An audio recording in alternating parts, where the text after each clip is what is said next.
Hey guys, welcome back. I hope you are having an amazing day. Let's get right into the stories. The first one is a pro-revenge story. I was unemployed, this guy scammed me, revenge is still pouring on him. First and foremost, this didn't happen in the US. Some events might be pursuable up there, but down here it was mostly no man's land regarding the kind of scams I fell for. For the sake of this story, here in no man's land we use the top-level domain NML. My wife is a nurse. Back then, in the mid-2010s, she worked in an ICU of a relatively exclusive, and therefore expensive, hospital. Specifically, she had to care for patients that had undergone cardiac surgery. At the same time, I was working for a small tech startup that was going out of business. The founders had run out of funding, we hadn't secured any important contracts lately, and in my country you have to pay for employees' severance, unless you file for bankruptcy. So they decided to shut down while they still had enough cash to pay our severances.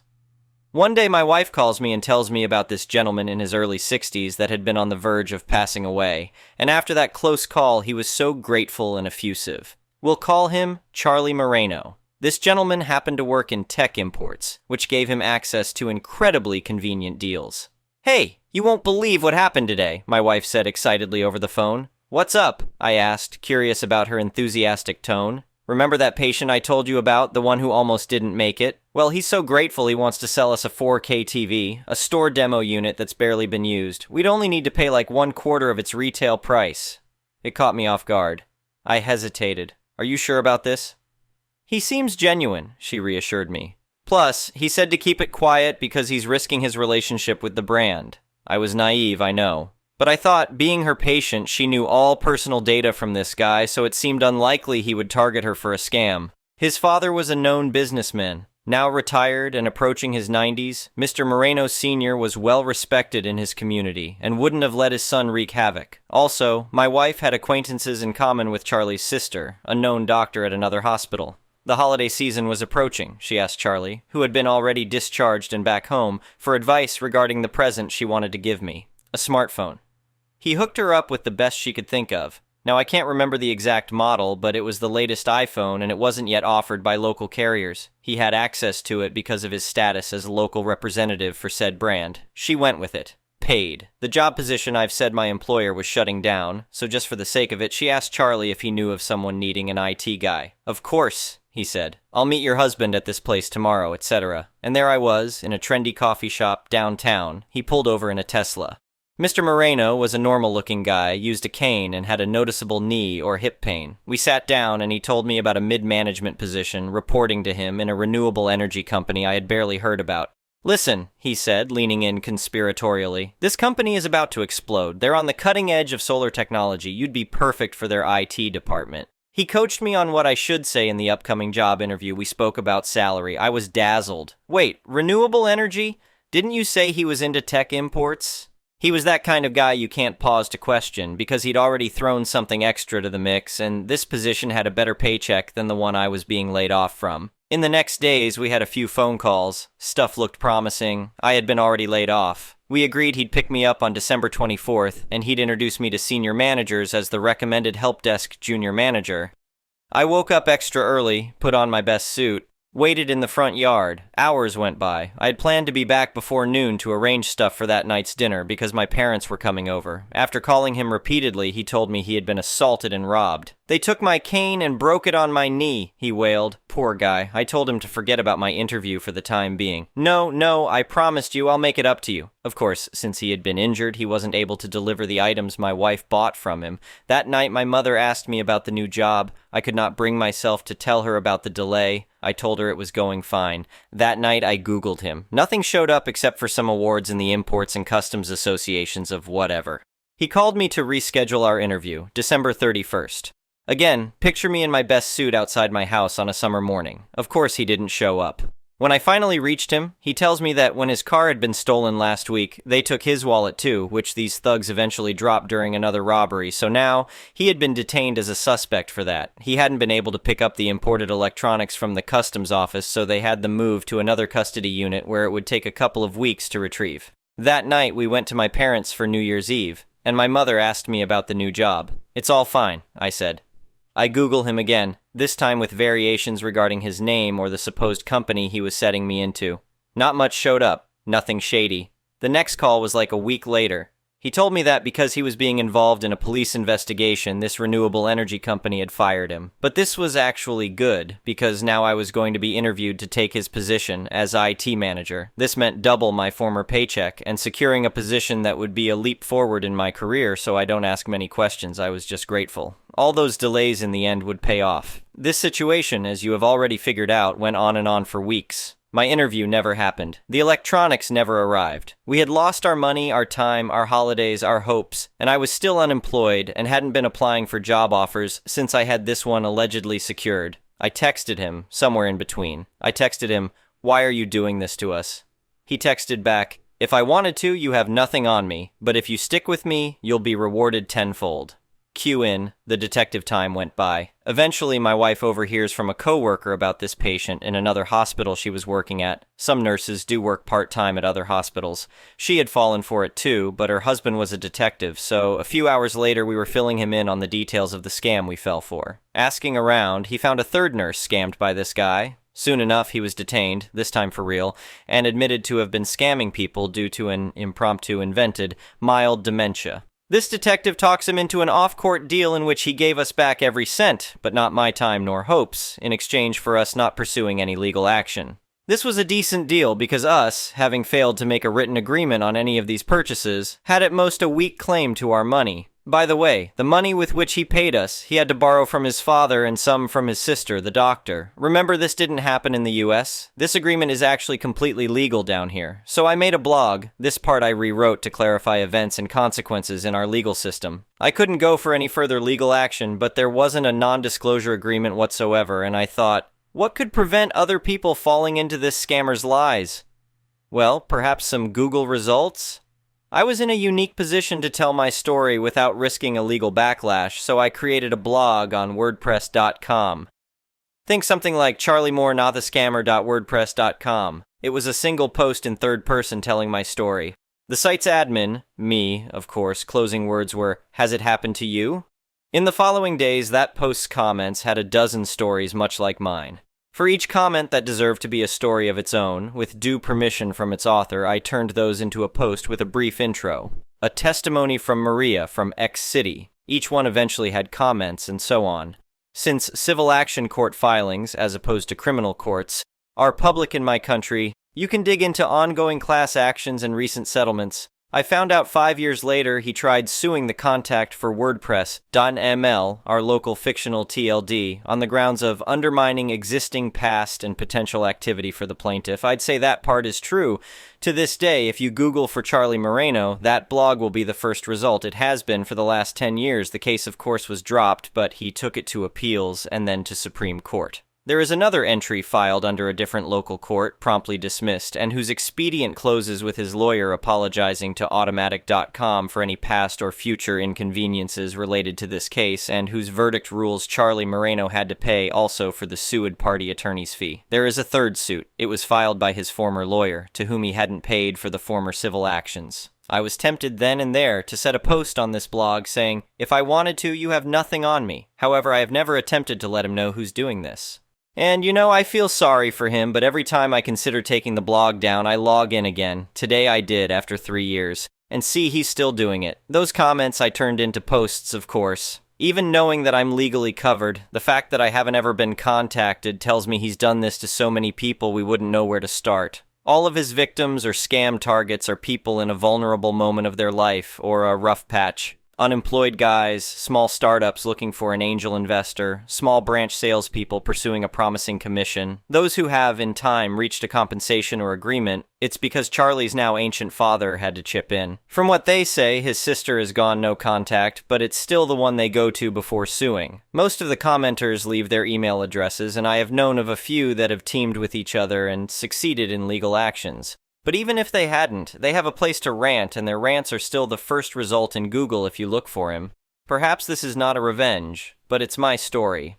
The next one is an entitled people's story. I've lived in my beachfront house for over 20 years. It's not fancy, but it's home. The best part is the private beach access, a narrow strip of sand leading right down to the water. I love nothing more than sitting out there with a cold drink, watching the waves roll in.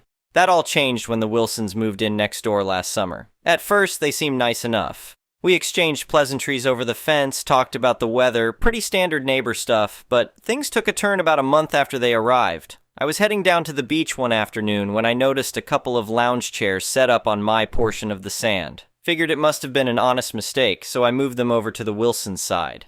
The next day, the chairs were back, along with an umbrella and a cooler. This time, Mrs. Wilson herself was sprawled out, working on her tan. "Excuse me," I said, trying to keep my cool. "I think there's been some confusion. This is actually my property." She peered at me over her sunglasses. "Oh, honey, I don't think so. We bought this house specifically for the beach access. Our realtor assured us the property line extends all the way to the water." I blinked, caught off guard by her confidence. "Well, I'm afraid your realtor was mistaken. I've owned this strip for 2 decades. It's clearly marked in my deed."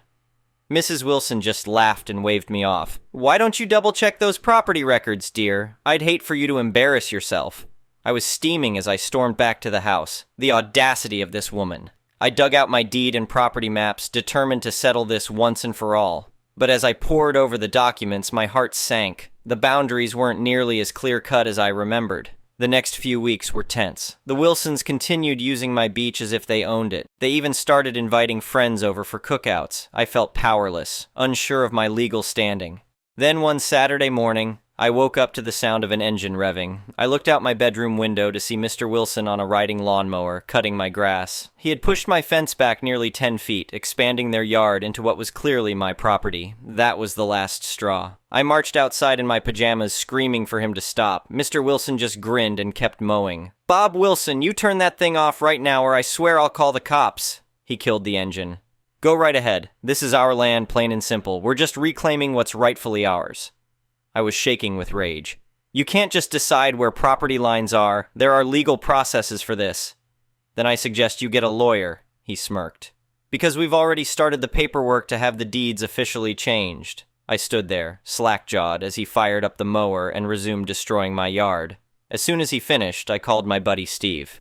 He's not a property lawyer, but he knows enough to point me in the right direction. Steve came over that afternoon and we went through all my documents with a fine-tooth comb. Turns out the property lines were a bit fuzzy due to some outdated surveying techniques. But Steve was confident that both the beach access and the portion of yard the Wilsons had claimed were solidly mine. "Look," he said, pointing to a clause in the original deed. "This clearly states that your property extends to the mean high tide line. And these old survey markers, they put your back fence right where it was before Wilson moved it." I felt a glimmer of hope. "So what do I do now?" Steve grinned. "Well, you could take them to court, but I've got a better idea. One that'll make them think twice about messing with you again." The next morning, I woke up early and got to work. I rented a bunch of surveying equipment, theodolites, measuring wheels, the works. Then I recruited a few friends to help me put on a show. We spent hours taking measurements, pounding stakes into the ground, and stretching bright orange tape between them. We made sure to be extra noisy, especially when we got close to the Wilsons' house. It didn't take long for Mrs. Wilson to come stomping out. "What in God's name do you think you're doing?" I gave her my biggest smile. "Oh, just having the property resurveyed. Gotta make sure those boundaries are accurate, you know." Her face went pale. "You can't do that without notifying us first." "Actually, I can.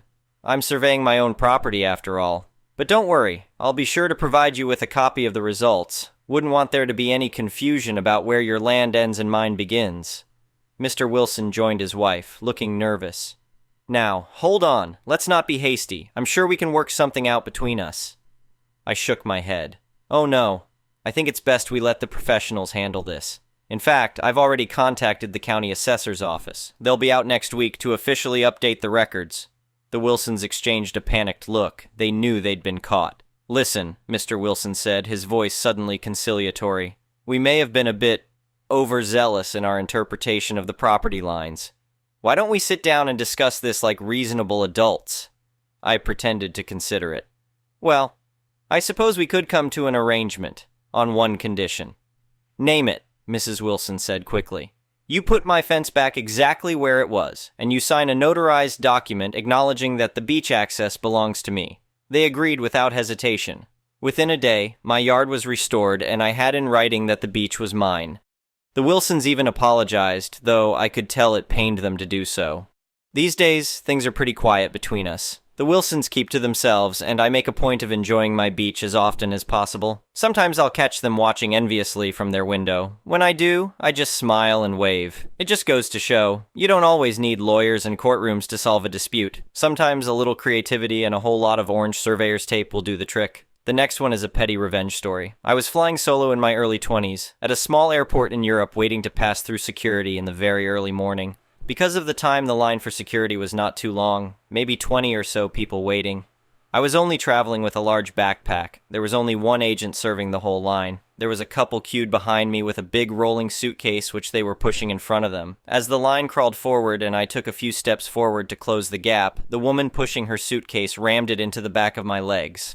At first I didn't react because accidents happen and I wasn't injured or anything, but then it happened again and again. Every time the line moved and I followed, I would get rammed by their suitcase. I was not slowing them down or in their way. I was literally just ahead of them in line. I chose to walk the path of peace and just tried my best to dodge them ramming me, at times just staring at them while they did it. They saw me reacting. They just kept doing it. I did not speak the language they did, but they were basically muttering and grumbling to each other. I'm assuming they were complaining about the wait. But Jesus, hurting a random stranger won't speed things up.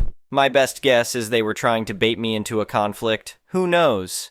A few times that they hit me, I had looked up at the airport agent and made eye contact. I could tell they saw what was happening between me and these a-holes. Also, not one person in line had been pulled aside for extra screening. It was finally my turn to go through security. I walked through no problem, then got the sweet satisfaction of watching the a-holes behind me get stopped and directed into the extra full search room. In my heart, I felt like the airport agent was getting revenge for me. The next one is a malicious compliance story. About 20 years ago, I used to work for a mobile phone company, cell phones for you Americans. It was in a student town in the UK. We were the 2 CD highest selling store in the country, the top sellers being in London. We had a great team from the manager on down, around 10 of us. Could sell to anyone. If we couldn't close the sell, we would swap to another salesperson and they would have a go. Different techniques for different customers. I would get a lot of sells from the older generation just because I took the time to sit down with them and explain exactly how the phone worked, how to text, how to make a call, etc. Remember, this was 2004, no iPhone, no touchscreens. Well, around summer, we had another store cover for us as we went on a 3-day training course. They didn't tell us what it was about or anything. They put on a vid for us and it was something like, "The new and better way to sell." Audible groans were heard, and one, "We should be teaching them" comment. A lot of corporate mumbo-jumbo went on in this course.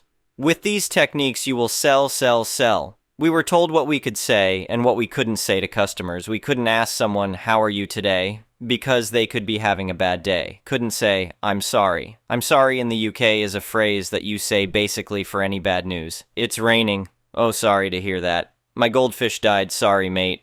We had to read off a sheet and ask questions off that sheet. This is where the fast reading came in. A colleague of mine came up with it. Basically what he would do is read through the sheet as fast as he could. He got very good at it, and within a couple of weeks, the whole store could read that sheet from memory. Bear in mind, this wasn't a terms and conditions sheet or anything important. It was something like, 1. Greet customer using this phrase. 2. Find out why customer is in store 3. Did customer say yes 3 times? We had to fill out this form each time and attach it to the contract if we sold a phone. This guy got fast. I mean, he could do the sheet in like 5 seconds.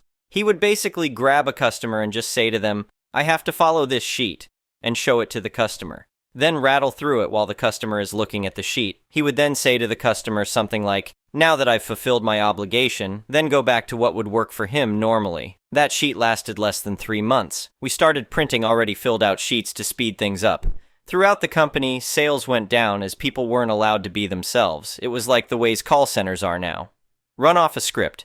Nobody want to buy from a robot. We did their script, but nobody said we had to do it slow. The next one is an entitled people story. People stealing plane seats and getting told off for it are some of my favorite stories on Reddit. With the increase of plane seat bandits, most likely due to airlines almost making it a requirement to pay for seats if you want to sit next to your plane partner, I have been half expecting to run into one since me and my husband travel a lot for work. Well, it finally happened and it was fun. Me and my husband always buy plane seats towards the back of the plane. As we stroll down, we see a lady with a young son, maybe 11 or 12, sitting in our seats. They were both deep in their phones when I told her she was in our seats. We had to wake up at 3 o'clock to drive to the airport, and we didn't really sleep, so I was not in the mood for bullcrap. She smiles and tells us that they weren't seated together, so the stewardess told her they could sit here. She most definitely didn't. I smile back and say we paid for these seats, so we would like to sit there. She keeps smiling her stiff smile and points to other empty seats behind us and asks if we wouldn't mind sitting in one of them since they are already settled and comfortable. Would it even matter? Well, I said, yes, since the plane is still boarding, so these might all be reserved and it really messes with the system if people sit in random seats. She is starting to lose her smile and says if there aren't seats available after the plane is finished boarding, they would move then. I am not confrontational and am usually a people pleaser, so I'm struggling to stand up for myself, but I'm so proud for doing it anyways. Meanwhile, my husband is struggling between boarding passengers to get the flight attendant. I sigh, and with a half smile say I'm sorry, but I just want to sit down and not stand in the hallway blocking people to see if maybe there are empty seats when I paid for our seats. And besides, I would like the police to be able to identify our bodies by seat number in case the plane crashes and our families want to bury our remains. The kid's face, which has been glued to his phone this entire time, shoots up in shock and he looks between me and his mom. It was delicious. She has a bewildered look on her face. There is silence for 5 seconds before she packs up her stuff and pokes her son to move. I keep smiling sweetly and thank her and plop myself down as my husband returns with a flight attendant. I tell her everything is fine and tell my husband what happened. We laughed and I'm pretty sure the mom heard, or I hope so. I didn't look back, but I think I'm not mistaken of feeling laser stare in the back of my head. Luckily, the flight was only 3 hours, so I didn't need to walk past for the loo. Thank you for watching. I would really appreciate it if you could like the video and subscribe to our channel if you haven't already. We'll see you again tomorrow.